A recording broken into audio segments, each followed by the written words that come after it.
नमस्कार दोस्तों, मैं शिवानी वर्मा स्वागत करती हूँ आप सभी का आपके अपने इस YouTube चैनल पे। आप सभी को होली की बहुत बहुत शुभकामनाएं। दोस्तों, होली सिर्फ भारत में ही नहीं विश्व के कई देशों में मनाई जाती है। क्या आपको पता है होली क्यों मनाई जाती है?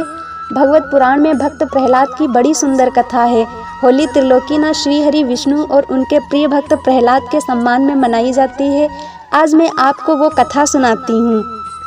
हिरण्यकश्यप नाम का एक असुर राजा था।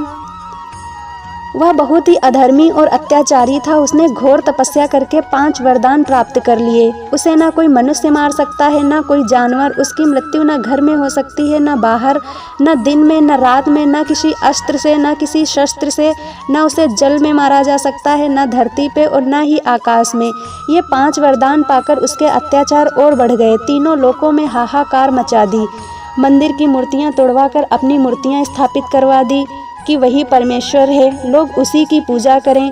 प्रजा तो उसके भय से मान गई, लेकिन उसका पुत्र प्रहलाद ने उसे परमेश्वर स्वीकार नहीं किया। उसने भगवान विष्णु को ही अपना आराध्य मानता रहा और अपनी श्रद्धा के फूल भगवान विष्णु के चरणों में ही चढ़ाता रहा। हिरण्यकश्यप ने अपने पुत्र को इसके लिए तरह तरह की यातनाएं दी, लेकिन भगवान विष्णु के प्रति उसके भक्ति भाव को कम नहीं कर सका। कई बार जान से मारने की कोशिश की, उसे चोटी से गिरवाया, जहरीले सर्पों से डसवाया, लेकिन प्रहलाद भगवान विष्णु की कृपा से हर बार बच गया। तब उसे याद आया कि उसकी बहन होलिका के पास एक जादुई दुशाला है जिसे अग्नि जला नहीं सकती, और उसने प्रहलाद को अग्नि में जलाकर मारने का विचार बना लिया। होलिका दुशाला ओढ़कर प्रहलाद को गोद में लेकर बैठ जाती हैं। प्रहलाद हर बार की तरह ओम नमो भगवते वासुदेवाय नमः का जाप करते हुए अपनी बुआ की गोद में बैठ जाते हैं। अग्नि की लपटें बढ़ने लगती हैं।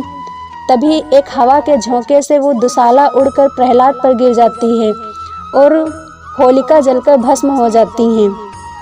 तभी भगवान विष्णु नरसिंह का अवतार लेकर प्रकट होते हैं। न वो नर थे, न ही जानवर। समय था गोधूलि का, न दिन थी न रात। गोधूलि मतलब संध्या का समय, सूर्यास्त का समय। वो हिरण्यकश्यप को महल की चौखट पर लेकर गए, यानी न घर के अंदर न घर के बाहर। हिरण्यकश्यप को अपनी जंघा पर लिटाया, न जल में, न धरती पर, न आकाश में, और नाखूनों से चीर कर उसका वध कर दिया। नाखून जो न अस्त्र थे न शस्त्र से। इस तरह बुराई पर अच्छाई की जीत के उत्सव को ही होलिकोत्सव कहते हैं। ये तो थी भगवत पुराण की कथा। चलिए अब मैं आपको सुनाती हूँ ब्रज की कथा। चलिए दोस्तों, मैं लेकर चलती हूँ आपको 5000 वर्ष पहले वृंदावन की गलियों में। राधा गोरी गोरी वो है वृषभानु किशोरी। जब भी भगवान कृष्ण राधा को देखते, उनके काले रंग की शिकायत 2 गुनी हो जाती। यशोमती मैया से बोले नंदलाला, राधा क्यों गोरी मैं क्यों काला। एक दिन मैया से बोले, मैया ये कैसा भेदभाव है, राधा गोरी और मैं काला क्यों हूँ। मैया किसी काम में व्यस्त थी, ऐसे ही कह दिया, जाओ रंग दो राधा को काले रंग से।